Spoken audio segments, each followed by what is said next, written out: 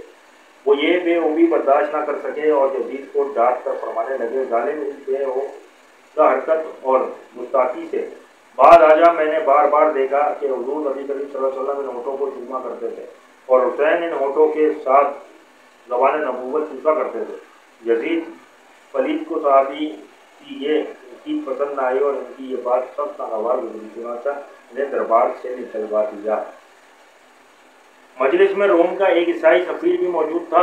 وہ یہ سب کچھ دیکھ کر حیران رہ گیا اور معاملے کی تہہ تک نہ پہنچ سکا۔ آخر اس سے نہ رہا گیا اور بولا، بتاؤ تو صحیح، یہ کس کا سر ہے جس نے لبوں پر یزید چھڑی مار رہا ہے اور نفرت کے ساتھ لبوں پر چھڑی مار کر بڑے تقاصد سے اور بڑی تمسن کے ساتھ فرعونیت کے سروپ میں یہ کہہ رہا ہے کہ کاش آج غزوہ بدر میں مرنے والے میرے بڑے زندہ ہوتے تو میں انہیں بتاتا کہ دیکھو ہم نے تمہارے مرنے کا بدلہ نبی کے خاندان سے لے لیا ہے۔ یزید کے اس کھلے اعلان کے بعد کیا اب بھی اس کے ایماندار ہونے کا کوئی امکان باقی رہتا ہے؟ کیا اب بھی اسلام کے ساتھ اور جنت کے ساتھ، آخرت کے ساتھ یزید کے کسی تعلق کا کوئی تصور کیا جا سکتا ہے؟ جو مرلہ اس نواسہ رسول کے زبان اقدس پر چھڑی مار کر یہ کہہ رہا ہے کہ اگر آج میرے بزرگ زندہ ہوتے تو صحابہ کرام کے ہاتھوں میدان بدر میں مارے گئے تھے، تو میں انہیں بتاتا کہ تمہارے قتل کا بدلہ میں نے حسین کی صورت میں نبی کے خاندان سے لے لیا ہے۔ یہ تعلق تھا بدبخت کا اللہ کے نبی اور اس کے خاندان اور اس کے دین کے ساتھ۔ وہ عیسائی پوچھنے لگا، بتاؤ تو صحیح یہ کون ہے؟ لوگوں نے بتایا یہ ہمارے رسول کا ہوتا ہے۔ وہ عیسائی کام اٹھا اور اٹھ کر کھڑا ہو گیا اور مجلس میں کہنے لگا، ظالموں، مجھے کوئی شبہ نہیں رہا کہ تم قدر پرست ہو، اس لیے کہ ہمارے پاس ایک گرجے میں، جو ان کے گرجا گھر ہوتا ہے اس کو یہ گرجے گھر دیتے ہیں، گرجے میں حضرت عیسیٰ علیہ السلام کی سواری کے پاؤں کا ایک نشان محفوظ ہے۔ ہم ساری کی ساری امت سالانہ سال سے اس نشان کی تقریب کرتے آ رہے ہیں اور تمہارے کعبے کی طرح چل کر اس کی زیارت کو جاتے ہیں۔ ہم اپنے نبی کی سواری کے پاؤں کے نشان کو ہر جان بنائے ہوئے ہیں اور تم اپنے نبی کے بیٹے کے ساتھ یہ سلوک کر رہے ہو۔ وہاں اس مجلس میں ایک یہودی بھی موجود تھا۔ اس نے بتایا کہ حضرت موسیٰ علیہ السلام کی نسل سے ہوں اور اب تک 70 بستیز گزر چکی ہیں، لیکن اس کے باوجود حضرت موسیٰ علیہ السلام کی امتی میری بے حد تعظیم کرتے ہیں، اور ایک تم ہو کہ اپنے نبی کے نواسے کو بے دردی سے قتل کر دیا ہے اور اب اس پر فخر بھی کر رہے ہو اور تمہارے لیے دھوپ منڈے کا مقام ہے۔ اپنی بدبختی پر جتنا بھی ماتم کرو کم ہے۔ یزید کی منافقانہ سیاست۔ اس قسم کی گفتگو اور واقعات دربار یزید میں پیش آئے۔ اس کے بعد اس بدبخت نے خوشی منائی اور فخر کیا کہ ریاض کو انعام اور اکرام دیا لیکن بعد میں جب اس نے دیکھا کہ لوگوں کے تیور بدل رہے ہیں اور جس اقتدار کی خاطر اس نے یہ سارا مظالم دائے ہیں وہ خطرے میں ہے اور لوگ اس سے سخت نفرت کرنے لگ گئے ہیں، تو اس نے فوراً فنیتر بدلا اور بھولا مسکین بن کر کہنے لگا، گراہوں ابن زیاد کا جس نے میدان کربلا میں اہل بیت کی توہین کی اور ان کے چیدہ افراد کو قتل کیا اور نہایت صفا کی اور بے حسینی کا ثبوت دیا، میں اس فعل پر خوش نہیں ہوں۔ اگر وہ حسین کو زندہ لے آتا تو مجھے زیادہ خوشی ہوتی، مگر اس نے بہت جبر کیا ہے اور ظلم و ستم کی انتہا کر دی ہے، خدا اس پر لعنت کرے۔ وہ بہت بڑی لعنت و علامت معاملات کا مستحق ہے۔ یزید کی ان منافقانہ باتوں کی بنیاد پر بعض کو اندیش اس غلط فہمی کا شکار ہو گئے کہ وہ قاتل حسین سے خوش تھا اور اس واقعے سے بے حد صدمے میں پہنچا تھا۔ اسی سوچ رکھنے والے سے ہم پوچھتے ہیں کہ اگر وہ ابن زیاد کی اس کارروائی سے ناخوش تھا تو پھر ان سے اور ابن سعد سے قصاص کیوں نہ لیا؟ چلو قتل کا قصاص لینا دور کی بات ہے، ان دونوں کو معزول کیوں نہ کیا یا ان کے عہدوں میں کمی کیوں نہ کی؟ ان سب صورتوں کے برعکس ہم دیکھتے ہیں کہ اس نے ان سے بعض فرق تک نہ کی، نہ کوئی سزا دی۔ یہ صورتحال اس بات کی دلیل ہے کہ وہ اندر سے خوش تھا، ان کی کارروائی کو حق بجانب جانتا تھا۔ بعد میں اس نے جب مگر مجھ کے آنسو بہائے اور چکنی چپڑی باتیں کہیں، وہ سب اپنے سیاسی احتجاج سے بچنے اور اقتدار کو دوام بخشنے کے لیے تھی، کیونکہ قتل حسین نے اس کے تخت و اقتدار کو ہلا کر رکھ دیا تھا۔ بعد ازاں اس ظالم نے امام علی مقام کے سر اور باقی سروں کے بارے میں کہا ہے کہ انہیں و مشق بازوؤں میں پھیرایا جائے۔ کیا یہی یزید جو قاتل حسین پر خوشی نہیں ہے؟ اگر خوشی نہیں تو پھر کیا قتل حسین کے بعد کوئی گنجائش رہ گئی تھی جو اس نے سروں کی نمائش کا بھی اہتمام کیا؟ یزید پلید ابن زیاد اور ابن سعد کی نفقانہ کارکردگی سے بدل جان خوش تھا۔ اہل بیت کے قافلے کو دمشق کے بازاروں میں پھرایا گیا، شہداء کے سروں کی نمائش کی گئی اور نیزوں پر لٹکے ہوئے ان سروں کا جلوس نکلا۔ سر حسین کی اعجازی شان کہتے ہیں کہ سب سے آگے امام حسین پاک کا سر مبارک تھا۔ جب یزیدی لوگ سروں کو لے کر گھوم رہے تھے تو اس وقت ایک مقام کے قریب سے گزرے، اندر سے کسی شخص کی آواز آئی جو سورہ کہف کی تلاوت کر رہا تھا اور اس کی زبان پر یہ آیت کریمہ تھی۔ اس کا مفہوم میں آپ کو بتا دیتا ہوں۔ کیا تو نے سوچا کہ اصحاب کہف یعنی غار والے لوگ ہماری عجیب نشانیوں میں سے ایک نشانی تھے؟ اس وقت امام پاک کے سر مبارک نے فصیح زبان میں کہا، میرا قتل کیا جانا اور یوں گلیوں میں پھرایا جانا اصحاب کہف کے واقعے سے بھی عجیب تر ہے۔ ایک شخص کا بیان کہ اللہ کی عزت کی قسم میں نے اپنی آنکھوں سے دیکھا کہ امام حسین کا سر انور یزید کے حکم پر و مشق میں پھیرایا جا رہا تھا۔ ان کے نیزے کے سامنے ایک دمشق کا شخص جا رہا تھا اور وہ سورہ کہف کی تلاوت کر رہا تھا۔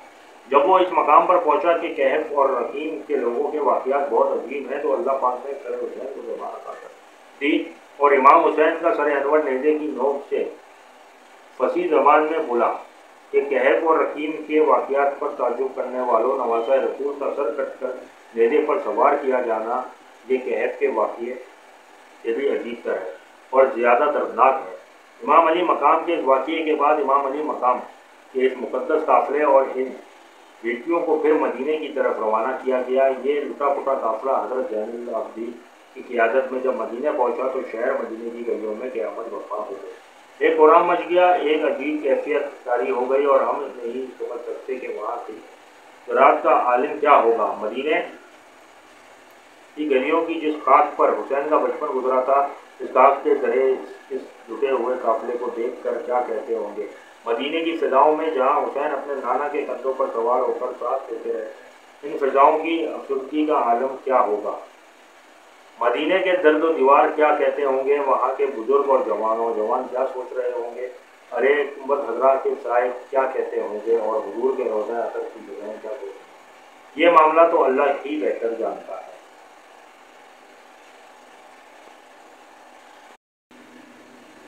یزید کی فرعونیت اور گمراہی کی تفصیل۔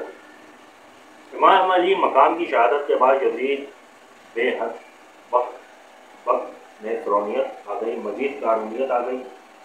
وہ پہلے سے ہی شرابی تھا، بدبخت تھا، اور مزید وہ شراب پینے لگا اور اپنی جو سوتیلی ماں، بہنیں، بیٹیاں ہیں ان کے ساتھ بدکاری کرنے لگا۔ الغرض وجوب و نقائص کا مجسمہ بن گیا اور اس کا ظلم و ستم انتہا کو پہنچ گیا، لوٹ مار کی کوئی حد نہ رہی۔ حضرت عبداللہ بن عبدالغسیل ملائکہ فرماتے ہیں کہ جب ہم نے یہ سب کچھ دیکھا تو ہم اس نتیجے پر پہنچے کہ اب اس کی بیعت کا انکار کرنا ضروری ہو گیا ہے۔ وہ گننا ممکن ہے کہ اللہ کا عذاب نازل ہو جائے اور آسمان سے پتھر برسنے لگے۔ چنانچہ مدینے اور مکہ والوں نے برملا یزید کی بیعت کو توڑ ڈالا اور اس کی حکومت کو تسلیم کرنے سے انکار کر دیا۔ اس کو یزید نے اپنے خلاف بغاوت سمجھا اور مسلم بن عقبہ کی زیر قیادت 20,000 فوجیوں کا لشکر تیار کیا اور کہا کہ جاؤ مدینے پر حملہ کر دو اور میں 3 دن کے لیے تم پر مدینے کو حلال کرتا ہوں، جو تمہارے جی میں آئے کرو، تمہیں کوئی نہیں پوچھے گا۔ یہ کردار ہے یزید کا، جسے کبھی ام المومنین کہا جاتا ہے اور کبھی اس کے نام کے ساتھ رضی اللہ عنہا پڑھا اور لکھا جاتا ہے، کبھی اسے مومن اور جتنی قرار دیا جاتا ہے۔ یہ ہے وہ یزید، یہ ہے اس کا دینی کردار، یہ ہے اس کی جنتی سیرت، اور یہ 20,000 کا لشکر نواز رسول کی شہادت کے بعد مدینوں کو تخت و تاراج کرنے کے لیے بھیج رہا ہے۔ چنانچہ مشہور واقعہ ہرا پیش آیا۔ یزیدی فوج نے مدینے کے لشکر کا محاصرہ کر لیا، شہر مدینہ کا گھیراؤ کر لیا۔ انہوں نے خندق سے اپنی معاونت کے لیے پکڑاؤ کرتے رہے اور نعرے بلند کرتے رہے کہ آؤ اب ہم بدر اور احد کے اپنے مقتولوں کا بدلہ لینے کے لیے آ گئے ہیں۔ انہوں نے اپنے گھوڑے، اپنے خچر، اپنے اونٹ، اپنی سواریاں حضور کے روضہ اثر اور مسجد نبوی کے ستونوں کے ساتھ باندھ دی۔ مسجد نبوی ویران ہو گئی، اس کی پرحرمتی ہونے لگی۔ 3 دن تک میرے آقا کی مسجد میں اذان معطل رہی، نماز معطل ہو گئی اور 3 دن تک قتل عام جاری رہا۔ 3 دن تک مسجد نبوی کی عبادتیں، نمازیں، جماعتیں معطل رہیں۔ حضرت سعد بن جلیل قاسم ثانی فرماتے ہیں کہ میں پاگل، دیوانہ اور مجنون بن کر مسجد نبوی میں حضور کے روضہ اثر میں در کے قریب چھپ گیا، پکڑا بھی گیا لیکن مجنون سمجھ کر چھوڑ دیا گیا۔ میرا دل گوارا نہ کرتا تھا کہ اس کیفیت میں اپنے آقا کا مزار چھوڑ کر اپنے گھر چلا جاؤں۔ 3 دن اور 3 راتیں اسی منبر پر بیٹھا رہا، کوئی اذان کی آواز مسجد میں نہ اٹھتی تھی، جماعت کا اہتمام نہ تھا۔ کہتے ہیں کہ رب ذوالجلال کی عزت کی قسم، نماز کا وقت آتا تو مجھے روضہ رسول سے اذان اور تکبیر کی آواز آتی تھی اور میں روضہ رسول کی اذان کو سن کر نمازیں ادا کرتا تھا۔ یہاں اپنے مقاصد اور ناپاک عزائم کو پورا کرنے کے بعد وہ مکہ کی طرف لوٹے۔ چونکہ مکہ میں بھی یزید کے خلاف بغاوت ہو چکی تھی، اس لیے انہوں نے ضروری سمجھا کہ اہل مکہ کو بھی سزا دیں۔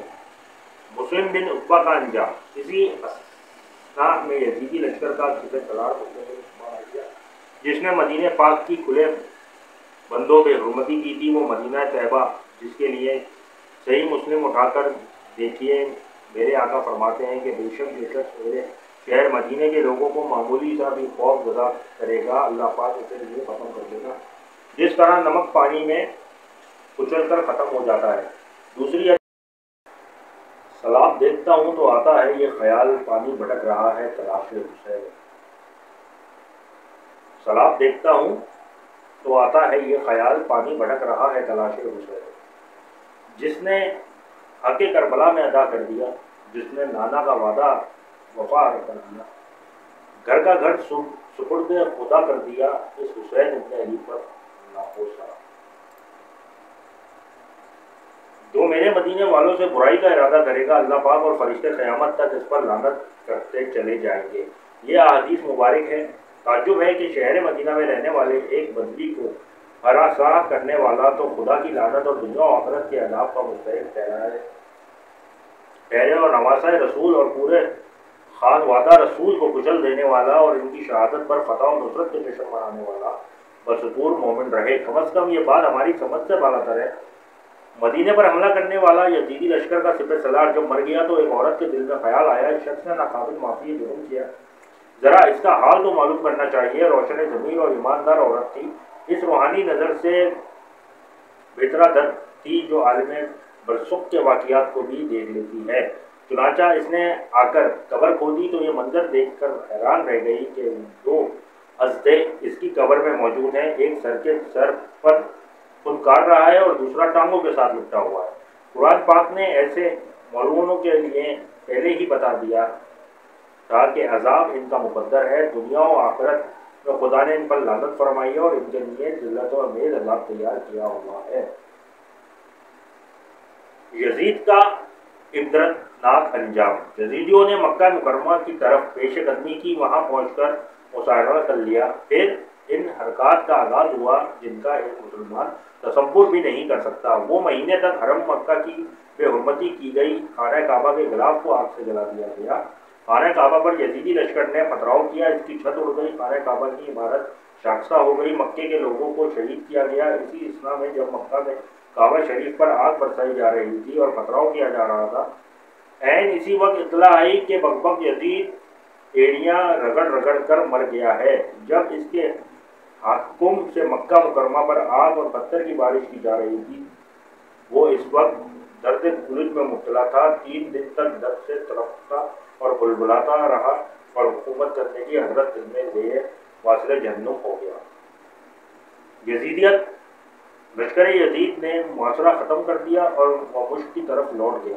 ظلم و ستم اور جور بربریت کا ایک دور ختم ہو گیا۔ خسک و سرور، ظلم و جبر، تباہی و بربادی اور مواجہات کا جو طوفان یزید کی سربلندی میں بڑی تیزی سے اٹھا تھا اور ہر قدر انسانی کو پامال کرتا ہوا آگے بڑھ رہا تھا، وہیں رک گیا اور یزید کے مرتے ہی ہر طرف سکون چھا گیا۔ یزید کو اس کا اعمال کی قباوتوں سمیت قبر میں دفن کر دیا گیا اور اس دنیا سے بدنامی، لعنت، نفرت اور آگ کا توق گلے میں ڈال کر ہمیشہ کے لیے رخصت ہو گیا۔ اس کے مظالم اس کے ساتھ ہی چلے گئے۔ آج کوئی اچھے الفاظ میں اسے یاد کرنے والا نہیں، ہر کوئی اس پر لعنت بھیجتا ہے اور گالیاں دیتا ہے اور دیتا رہے گا۔ حسینیت زندہ ہے۔ اس کے برعکس امام حسین پاک رضی اللہ تعالیٰ عنہ بھی اس دنیا سے رخصت ہو گئے، اس دار فانی کو چھوڑ کر چلے گئے اور قبر میں تشریف لے گئے۔ لیکن آج بھی کروڑوں افراد ان کی یاد میں آنسو بہانے والے، اپنی چاہتوں کا نذرانہ پیش کرنے والے اور ان کی مداح و ستائش کرنے والے موجود ہیں، جو ان کے کردار کو سراہتے ہیں اور یقین رکھتے ہیں کہ امام پرستوں کے شہنشاہ اور رائے حق میں جان دینے والوں کے امام تھے۔ اس لیے دنیا اور ایمان کے راستے میں شہید ہونے کے باعث وہ آج بھی زندہ ہے اور ہمیشہ زندہ رہیں گے اور ان کی یادیں اس طرح قائم رہیں گی۔ قتل حسین اصل میں مرگ یزید ہے۔ قتل حسین اصل میں مرگ یزید ہے۔ اسلام زندہ ہوتا ہے ہر کربلا کے بعد۔ ویڈیو پسند آئے لائک ضرور کیجیے گا، کمنٹ ضرور کیجیے گا، چینل کو سبسکرائب ضرور کیجیے گا، کیونکہ ہر آنے والی ویڈیو میں میں کوئی نہ کوئی واقعات، کوئی بیان، کوئی نہ کوئی چیز آپ لوگوں کے سامنے پیش کرتا رہوں گا اور میرا سلسلہ جاری رہے گا۔ آپ کی محبتوں کا، آپ کی دعاؤں کا درخواست ہوا ہوں اور بہت زیادہ شکر گزار ہوں جو آپ لوگوں نے میرا چینل سبسکرائب کیا ہے۔ ان لوگوں کا بھی، یہ چینل آپ لوگوں کا ہے، آپ لوگ اس میں کمنٹ کریں، میسج کریں، تاکہ کوئی واقعہ اگر پیش آیا ہو تو اس کے بارے میں بھی پوچھ سکتے ہیں، کسی بیان کے بارے میں پوچھ سکتے ہیں، کسی تفصیل کے بارے میں پوچھ سکتے ہیں، کسی آیت کے بارے میں پوچھ سکتے ہیں۔ جو کچھ بھی پوچھنا ہو آپ کمنٹ سیکشن میں کمنٹ کیجیے، مجھ سے پوچھ لیجیے، میں حاضر ہوں آپ لوگوں کے لیے۔ انشاءاللہ تعالیٰ اگلی ویڈیو میں ایک نئے ٹاپک کے ساتھ، ایک نئے سبق کے ساتھ، ایک نئے مضمون کے ساتھ آپ لوگوں کی خدمت میں حاضر ہوگا۔ واقعہ کربلا آج میں نے پورا کر دیا ہے اور افسوس ہوا، دکھ ہوا۔ ہم سنتے تھے لیکن جب پڑھا، سمجھا تو ایک تصور، ایک پورا امیجن آپ کر لو، مطلب وہ پورا ذہن پہ سوار ہو گیا کہ کس طرح سے کربلا کا واقعہ پیش آیا ہوگا، کتنا ظلم و ستم کرایا ہوگا، کتنی شہیدیں، کتنے شہداء ہیں۔ اللہ تعالیٰ ہم سب کو شہداؤں کے، کربلا معلیٰ کے صدقے میں ہم سب کی تمام حاجاتوں کو، منتوں کو، دعاؤں کو اپنی بارگاہ الہی میں قبول اور منظور فرمائے اور ہم سب کی پریشانیوں کو دور فرمائے۔ اجازت دیجیے، انشاءاللہ پھر ملیں گے اگلی ویڈیو میں۔ اللہ حافظ۔